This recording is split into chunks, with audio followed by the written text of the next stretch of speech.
Candu dan kecanduan itu diciptakan, maka ciptakan juga penggantinya. Karena itu cara paling bertanggung jawab dan gentle saat kita mau keluar dari siklus candu terhadap sesuatu. Bukan dengan melakukan pembenaran, apalagi nyalahin orang lain.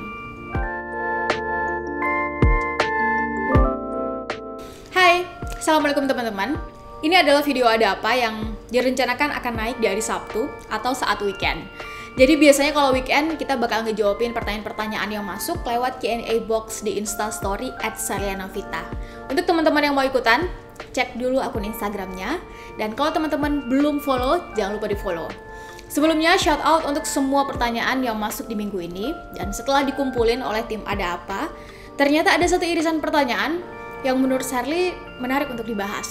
Karena ini bukan hanya yang paling banyak ditanyain, tapi juga karena kita mayoritas manusia pernah, sedang, atau akan mengalaminya.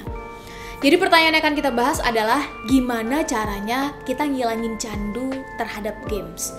Sebelumnya Sarli disclaimer dulu teman-teman. Video ini dibuat bukan hanya untuk membahas spesifik candu terhadap game ya, tapi candu terhadap apapun. Karena memang sesuatu yang berlebihan itu kan memang gak baik ya. Kita jadi tergantung pada sesuatu, mau lagi, nggak bisa ngelakuin sesuatu kalau nggak titik-titik. Apalagi kalau sesuatu itu merugikan kita.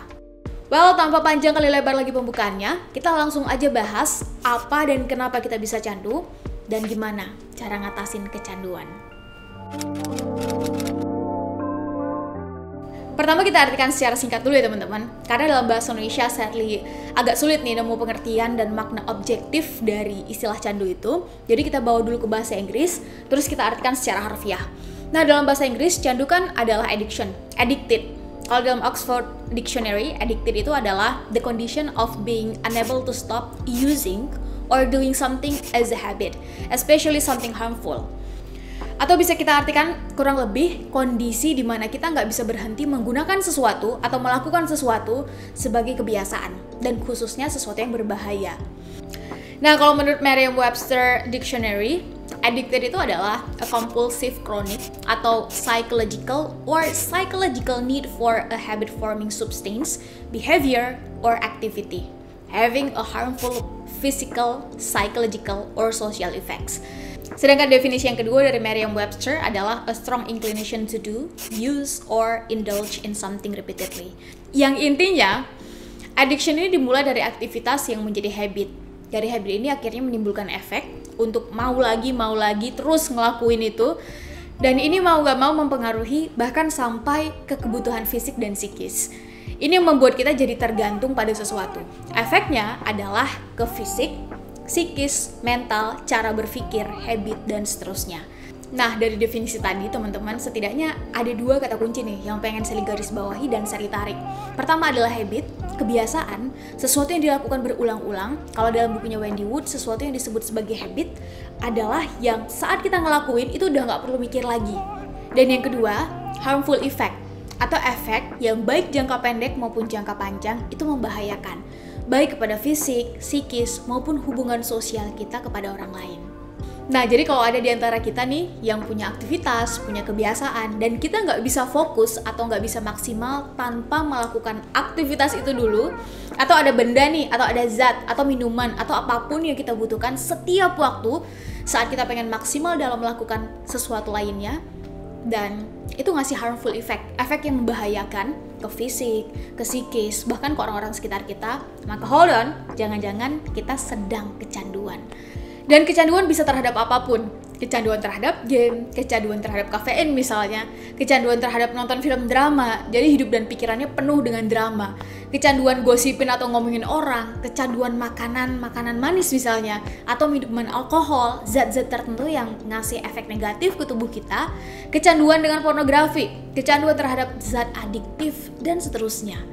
Sekali lagi, video ini dibuat bukan untuk berpihak dan menghakimi, tapi selain menjawab pertanyaan teman-teman yang udah masuk, tapi juga untuk memberi gambaran serta perspektif lain tentang fenomena kecanduan ini.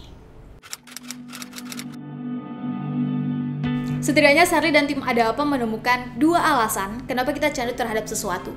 By the way, teman-teman boleh banget nambahin di kolom komentar di bawah kalau ternyata ada alasan lainnya yang bisa jadi teman-teman rasakan atau teman-teman temukan.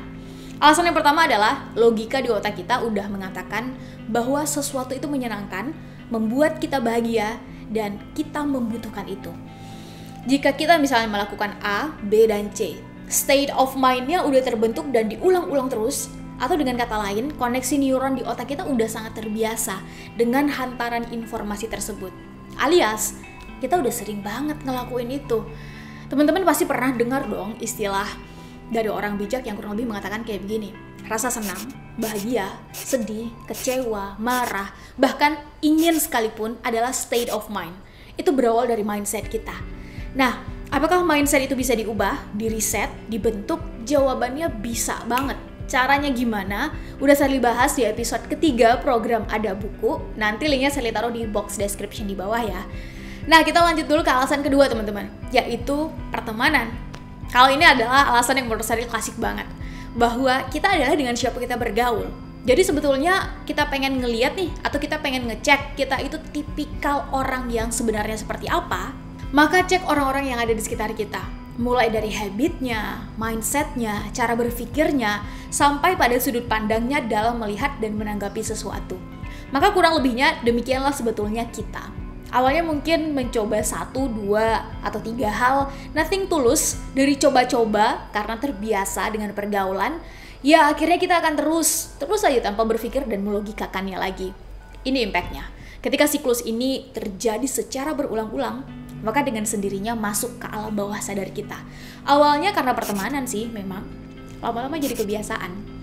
Dan kita dalam dunia realitas adalah apa yang kita ulang dan kita lakukan secara faktual sehari-hari. Bukan yang ideal, namun hanya berakhir di alam pikiran.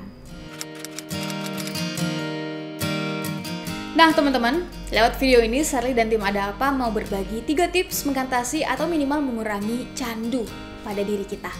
Tips yang pertama adalah logikakan.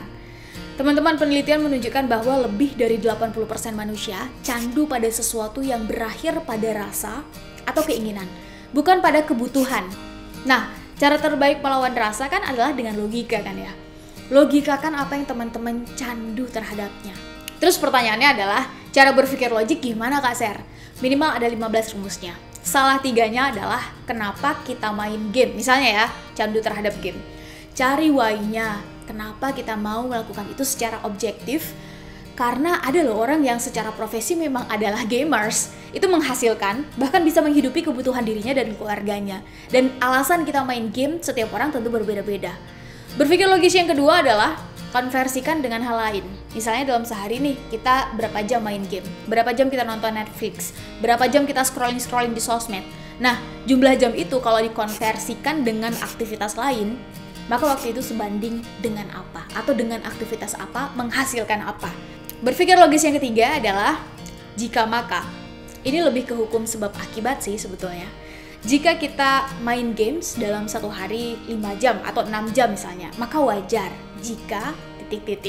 Atau jika sekarang mayoritas makanan kita adalah yang manis-manis dan itu semua adalah yang buatan, maka wajar jika resiko diabetes kita 5 tahun, 10 tahun ke depan itu bisa jadi 2 atau 3 kali lipat dibanding orang yang sangat menjaga pola makannya. Demikian juga dengan candu terhadap hal-hal lainnya, seperti candu terhadap tontonan, aktivitas, zat-zat tertentu, atau mungkin bahkan barang dan benda tertentu. Tips yang kedua adalah cari aktivitas kinestetik lain sebagai pembanding atau sebagai pengganti. Teman-teman, candu itu diciptakan, maka salah satu cara terbaik untuk keluar dari circle yang sebenarnya kita sendiri yang menciptakannya adalah ciptakan habit baru. Nah, menciptakan habit itu kan nggak gampang ya, butuh waktu, butuh effort, butuh lingkungan. Maka yuk kita mulai dari sesuatu yang paling mudah, paling gampang, dan yang kita suka. Kalau perlu yang kita nggak perlu mikir teman-teman, minim effort, tapi menyenangkan buat kita. Dan kalau bisa cari kegiatannya yang kinestetik, yang melibatkan gerak badan atau gerak tubuh. Bentuknya bisa apapun. Kenapa harus kinestetik? Karena saat kita baru melakukan kegiatan kinestetik pertama kali, biasanya fokus dan konsentrasi anggota tubuh kita akan ke sana. Nah, memfokuskan atau memusatkan konsentrasi ke sana jelas membutuhkan tenaga lebih. Kita juga masih mikir dalam melakukannya. Dan dengan sendirinya, waktu dan konsentrasi kita akan teralihkan. Sekali lagi, aktivitasnya bisa apa aja. Dan kalau perlu, itu nggak sendiri. Karena kalau sendiri nih, godaan untuk balik lagi ke sesuatu yang menjadi zona nyaman kita, itu besar banget.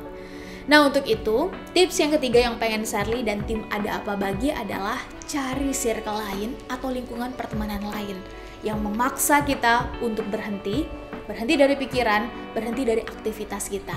Setidaknya kita diajak untuk tidak memikirkan hal-hal yang tidak ada kaitannya dengan aktivitas dan barang yang membuat kita candu tadi. Mungkin awalnya akan terasa aneh sih bagi kita dengan pertemanan baru, dengan kegiatan kinestetik yang bisa jadi juga baru bagi kita. Namun sekali lagi, candu itu adalah state of mind dan semua itu adalah tentang pembiasaan. Nah teman-teman, itu dia alasan dan tips dari Sherly dan tim Ada Apa untuk mengurangi candu kita terhadap sesuatu, apapun bentuknya. Semoga bisa setidaknya ngasih perspektif untuk teman-teman yang bertanya tentang candu dan kecanduan. Terima kasih sudah menonton video ini sampai habis dan sampai ketemu di video Ada Apa selanjutnya. Assalamualaikum warahmatullahi wabarakatuh.